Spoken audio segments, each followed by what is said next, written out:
As a pediatric otolaryngologist, I think that frequently we're the first line of seeing patients that have syndromes. Many times we're in a position, because we're examining the head and neck in detail day in and day out in children, we're able to take in nuances that sometimes the pediatrician may overlook.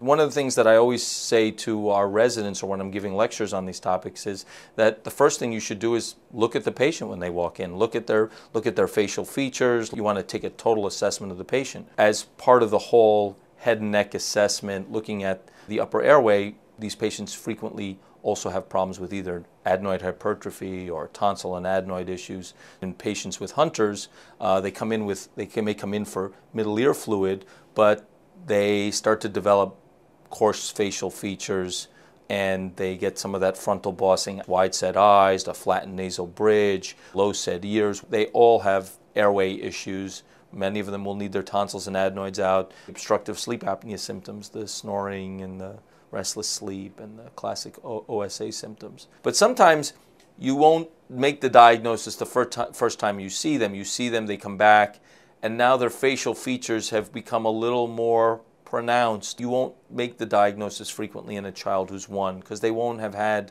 the classic facial features of Hunters. But when you see them back when they're 3 or 4, those facial features have now they've kind of crystallized a little bit into something a little more classic for the appearance of Hunters. This is a hard thing to teach, but the reality is that those patients have a look, they have a certain facial appearance. The facial features for Hunters is what really grabs me. And I actually think it's pretty distinctive if you know what to look for. I don't know that it's important for me to have the confidence that I know what the diagnosis is. I think it's important for me to know that I have enough of a clinical suspicion that you may have a syndrome and that you need to be evaluated by someone who does that, and in this case a geneticist. I'm not a geneticist, but like I said, I look at enough children to know when I think I have a good handle on identifying a syndromic child when I see one.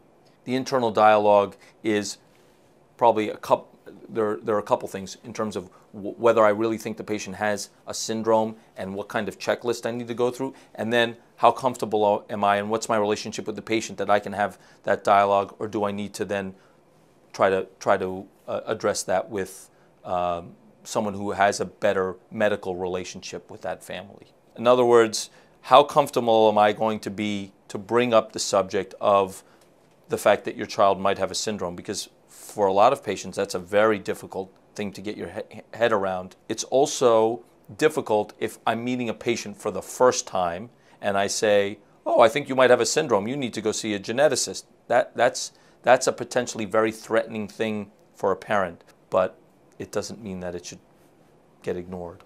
If I don't have that relationship, I may not have the conversation with the family right away, but I may call the pediatrician or whoever it is who sent me the patient to have that dialogue with them if I have a concern. And of course the other dialogue is, well, what is it that's going on here that makes me think that this kid is syndromic?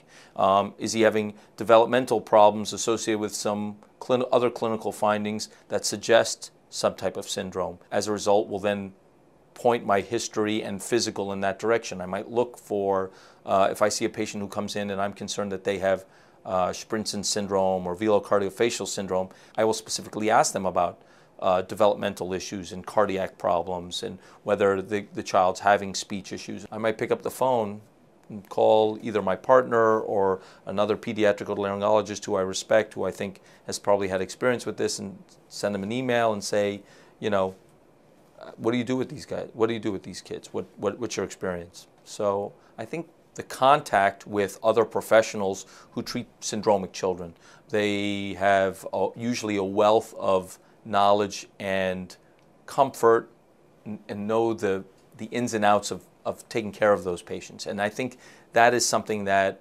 is hard to get out of a textbook or online or anywhere else. It's understanding from someone who really has the experience of taking care of patients like that, what to do with those patients. You know, in terms of support, I think that the biggest issue is probably education. You know, I mean, people need to be educated that they are probably encountering syndromic children all the time. And like most diseases, awareness of the existence and the prevalence to which we see Hunters or any syndromic child for that matter. You see more syndromic children than you realize, almost invariably. I'm sure there are syndromic children who walk out of my door who I miss.